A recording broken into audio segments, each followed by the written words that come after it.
Hello welcome student, स्वागत है आपका एमडी डिफेंस स्कूल के यूट्यूब चैनल पर। और आज के इस लेक्चर में हम फ्यूचर कंटीन्यूअस टेंस को समझेंगे। प्रीवियस लेक्चर में मैंने आपको फ्यूचर इंडेफिनिट टेंस समझाया था, ठीक है। उसकी पहचान क्या होती है, हेल्पिंग वर्ब क्या होती है, मेन वर्ब क्या होती है, स्ट्रक्चर्स क्या होते हैं, हिंदी से इंग्लिश कैसे बनाते हैं, ये सारी बातों की चर्चा हमने प्रीवियस लेक्चर में की थी फ्यूचर इंडेफिनिट टेंस की। और आज के इस लेक्चर में हम स्टार्ट करते हैं फ्यूचर कंटीन्यूअस टेंस से। तो ध्यान से समझेंगे सभी बच्चे। फ्यूचर कंटीन्यूअस टेंस का मतलब है जिसमें टाइम जो है वो फ्यूचर का होगा, यानी भविष्य काल की बात होगी, उस समय की बात होगी जो आगे आने वाला है।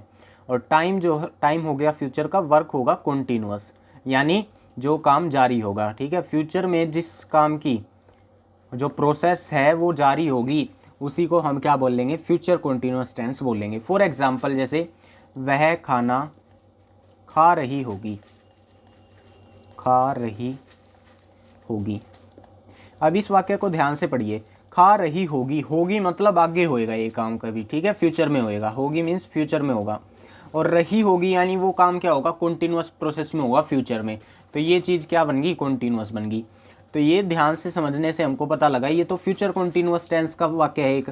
तो यहाँ से हम इसकी पहचान निकाल सकते हैं हिंदी के अंदर कि जिस भी वाक्य के अंत में रहा होगा, रहे होंगे या रही होगी, जिस भी वाक्य के अंत में रहा होगा, रहे होंगे या रही होगी आएगा, वो फ्यूचर कंटीन्यूअस टेंस का एक वाक्य होगा, ठीक है। इतना आपको समझ में आ गया होगा। अब आगे बात करते हैं हम हेल्पिंग वर्ब और मेन वर्ब के बारे में। हेल्पिंग वर्ब इसमें जो यूज होती है वो होती है एक तो शैल बी और एक विल बी, ठीक है। अब देखिए शैल और विल जो है, मैंने आपको प्रीवियस लेक्चर में बताया मोडाल्स होते हैं। ये दोनों क्या है, मोडाल्स। और मोडाल्स के बाद हमेशा क्या आती है, वर्ब की फर्स्ट फॉर्म आती है। तो यहाँ जो बी है वो वर्ब की फर्स्ट फॉर्म, इस वजह से हमने यहाँ बी लगाया इन दोनों के साथ, ठीक है। अब बात करते हैं मेन वर्ब की। आपको पता है जितने भी कंटिन्यूअस टेंस होते हैं उनमें जो मेन वर्ब है वो फर्स्ट फॉर्म के साथ आईएनजी यूज होती है, तो मेन वर्ब यही रहेगी, ठीक है। तो ये चीज़ है। अब शैल बी कहाँ लगता है, आई और वी के साथ। जैसे प्रीवियस लेक्चर में मैंने शैल कहाँ लगता है, आई और वी के साथ, वैसे ही है ये भी। विल भी कहाँ लगेगा, बाकी सब के साथ। रिमेनिंग जितने भी आएंगे सब्जेक्ट्स हमारे, उनके साथ हम विल बी का यूज़ करेंगे, ठीक है। तो ये चीज़ें हैं। सबसे पहले मैंने आपको बताया फ्यूचर कंटिन्यूअस टेंस में समय जो होगा भविष्य काल होगा, आगे आने वाले समय की बात होगी। इसमें वर्क होगा हमारा कंटिन्यूअस, यानी काम जो है वो प्रोसेस में होगा, पूरा नहीं हुआ होगा, कंटिन्यू चल रहा होगा वो। मैंने आपको एग्जांपल से समझाया, वह खाना खा रही होगी मीन्स फ्यूचर में होगा ये काम, रही होगी यानी कंटिन्यूअस प्रोसेस में होगा उस समय। तो इससे हमको पहचान समझ में आ गई कि जिस वाक्य के अंत में रहा होगा, रहे होंगे या रही होगी आएगा, वो फ्यूचर कंटिन्यूअस टेंस का एक वाक्य होगा। फिर मैंने आपको हेल्पिंग वर्ब और मेन वर्ब के बारे में बताया कि हेल्पिंग वर्ब शैल बी और विल बी होती है। शैल बी आई और वी के साथ लगता है, और विल बी रिमेनिंग सभी के साथ, ठीक है। यू के साथ, दे के साथ, ही शी इट के साथ, किसी का नाम आ जाए, किसी एक पर्सन का, दो पर्सन का, तीन का, कितने का भी नाम आ जाए उनके साथ फिर हम विल बी लगा देंगे। मेन वर्ब कंटिन्यूअस टेंस है तो फर्स्ट फॉर्म के साथ आईएनजी आएगी। तो ये सारी इसकी बेसिक बातें थी। अब हम आगे बढ़ते हैं इसके स्ट्रक्चर्स की तरफ। तो इसमें जो स्ट्रक्चर्स हैं, सबसे पहले हम बात करते हैं अफर्मेटिव सेंटेंस में। मैंने आपको कई बार बताया है अफर्मेटिव जो है वो सिंपल टाइप के सेंटेंस होते हैं जिनमें हमको इन्फॉर्मेशन प्रोवाइड की जाती है विदाउट नोट और विदाउट क्वेश्चंस के, ठीक है। तो यहाँ ध्यान दीजिए इसका स्ट्रक्चर क्या बनेगा। तो स्ट्रक्चर सबसे पहले सब्जेक्ट लेगा अफर्मेटिव में, उसके बाद हेल्पिंग वर्ब या तो शैल बी लगेगी या फिर will be according to subject. फिर main verb which is first form plus ING, and then last में ऑब्जेक्ट आएगा और फुल स्टॉप, ठीक है। तो ये इसका स्ट्रक्चर रहता है अफर्मेटिव में। अब मैं आपको एक वाक्य बना के दिखाता हूँ, जैसे वह दौड़ रहा होगा, वह दौड़ रहा होगा। अब ध्यान से समझिए, वह दौड़ रहा होगा, रहा होगा आ गया वाक्य के अंत में, फ्यूचर कंटिन्यूअस की पहचान है। तो अफर्मेटिव का सेंटेंस है ये, क्योंकि ये सिंपल तरह का वाक्य, इसमें कहीं भी नो या नोट का यूज़ नहीं होगा, ना ही इसमें क्वेश्चन पूछा जा रहा है। तो अफर्मेटिव में इंग्लिश बनाने के लिए स्ट्रक्चर फॉलो करते हैं। सबसे पहले सब्जेक्ट, वह की इंग्लिश ही के साथ क्या लगेगा, शैल या विल लगेगा, ठीक है। आई और वी के साथ शैल भी लगेगा, बाकी सबके साथ विल बी। तो ही विल बी। अब आगे फर्स्ट फॉर्म के साथ आईएनजी, काम हो रहा है ना दौड़ने का, तो क्या लिखेंगे, रनिंग लिखेंगे, ही विल बी रनिंग। तो इस तरह से इस वाक्य की इंग्लिश फॉर्म होगी। इसमें कोई भी ऑब्जेक्ट नहीं है तो हम ऑब्जेक्ट को स्किप कर देंगे। तो ये इसका अफर्मेटिव का एक सेंटेंस था। नेगेटिव सेंटेंस में नो या नोट का यूज़ होता है, ठीक है, इसमें नहीं आता है हिंदी में। नेगेटिव वाक्य में नोट लगता है, वो नोट कहाँ लगता है आपको ये देखना है। नोट लगेगा यहाँ हेल्पिंग वर्ब दो वर्ड से मिलके बनी है, शैल बी और विल बी। यहाँ शैल और बी के ठीक बीच में, विल बी के ठीक बीच में यहाँ नोट लगेगा, ठीक है, या तो शैल नोट भी होगा या विल नोट भी होगा। तो इसका स्ट्रक्चर हम लिख लेते हैं यहाँ पे फाइनली, सब्जेक्ट प्लस शैल नोट बी या फिर विल नोट बी, इन दोनों में से कोई एक लगाना है हमको। और फिर हमको फर्स्ट फॉर्म के साथ आईएनजी एंड देन लास्ट में ऑब्जेक्ट, ठीक है। तो ये इसका स्ट्रक्चर रहता है। अगर हम एक वाक्य बना के देखें, जैसे वह गाना नहीं गा रही होगी, वाक्य के अंत में रही होगी आया किसकी पहचान है, फ्यूचर कॉन्टिन्यूअस की पहचान है, नहीं आया है नेगेटिव की पहचान है। तो फ्यूचर कॉन्टिन्यूअस का नेगेटिव सेंटेंस है। इंग्लिश बनाने के लिए स्ट्रक्चर को फॉलो करते हुए हम बनाते हैं।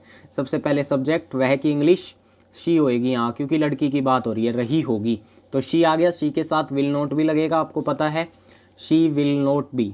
उसके बाद फर्स्ट फॉर्म के साथ आईएनजी, काम हो रहा है गाना गाने का, तो singing, she will note be singing. Object क्या है, क्या गा रही है, सॉन्ग गा रही है, she will note be singing songs. तो इस तरह से आपको इसकी इंग्लिश फॉर्म करनी है। इंटेरोगेटिव मतलब क्वेश्चन, तो इसमें हम क्वेश्चन फॉर्म करेंगे। क्वेश्चन फॉर्म करने के लिए हमको हेल्पिंग वर्ब को आगे लेके आना होता है, बिल्कुल स्टार्टिंग में। अब इसमें हेल्पिंग वर्ब शैल बी और विल बी है, वो कंप्लीट आगे नहीं आएगी, उसका शैल और विल आगे आएगा, बी पीछे ही रह जाएगा। तो हम इसको लिखेंगे या तो शैल आगे या फिर विल, इन दोनों में से कोई एक लगेगा। देन सब्जेक्ट, और बी जो रह गया था वो यहाँ पे लगा देंगे अब। और फिर फर्स्ट फॉर्म के साथ आईएनजी, ऑब्जेक्ट एंड क्वेश्चन बनाए तो क्वेश्चन मार्क। तो ये इसका स्ट्रक्चर रहता है। हिंदी लिखता हूँ मैं और फिर इसकी इंग्लिश बनाएंगे। मैं चाय पी रहा होगा। देखिए वाक्य के अंत में रहा होगा आया है, फ्यूचर कॉन्टिन्यूअस की पहचान है। क्या से वाक्य की स्टार्टिंग में क्वेश्चन बन रहा है तो इंटेरोगेटिव है। फ्यूचर कॉन्टिन्यूअस का इंटेरोगेटिव सेंटेंस है ये। इंग्लिश बनाने के लिए स्ट्रक्चर फॉलो करते हैं। सबसे पहले शैल या विल, देखिए क्या आएगा इनमें। मैं की इंग्लिश होती है आई, अब आई के साथ हम क्या लगाते हैं, शैल लगाते हैं, तो स्टार्टिंग में शैल लगाएंगे, तो शैल आई, उसके बाद बी, देन फर्स्ट फॉर्म के साथ आईएनजी। अब काम हो रहा है यहाँ चाय पीने का, पीना मतलब ड्रिंक, तो ड्रिंकिंग हो जाएगा आईएनजी लग के, शैल आई बी ड्रिंकिंग। अब क्या पी रहे हैं, चाय, तो यहाँ लिख रहे हैं टी, शैल आई बी ड्रिंकिंग टी। तो इस तरह से ये बनेगा। अब लास्ट एक हमारे पास रह गया है नेगेटिव प्लस इंटेरोगेटिव, यानी इंटेरोगेटिव तो होगा ही होगा, उसमें नेगेटिव भी होगा, यानी नोट भी लगेगा। अब वो हमको देखना है, बस नोट कहाँ लगाना है, बाकी आसान है। अब देखिए नोट कहाँ लगाना है हमको, जैसे ये इंटेरोगेटिव तो मैंने लिखा ही हुआ है, इसमें नोट कहाँ लगाएंगे आप, यहाँ लगाएंगे, नोट भी हो जाएगा, बस इतना सा फ़र्क है। तो मैं इसको एक बार साफ साफ यहाँ लिख देता हूँ, शैल या विल पहले आगे, उसके बाद सब्जेक्ट, देन फिर नोट भी, बस इतना चेंज हो जाएगा, बी की जगह यहाँ नोट भी हो जाएगा, क्योंकि ये नेगेटिव प्लस इंटेरोगेटिव है। प्लस फर्स्ट फॉर्म के साथ ING plus object question mark, क्योंकि इंटेरोगेटिव है, क्वेश्चन बनेगा ही बनेगा। तो ये इसका स्ट्रक्चर है। एक एग्जांपल लेते हैं, क्या हम फुटबॉल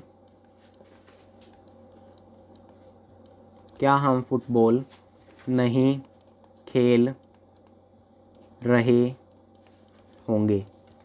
अब ध्यान से समझिएगा, वाक्य के अंत में क्या आया, रहे होंगे आया, फ्यूचर कॉन्टिन्यूअस की पहचान है ये। नहीं आया है तो नेगेटिव हो गया सेंटेंस।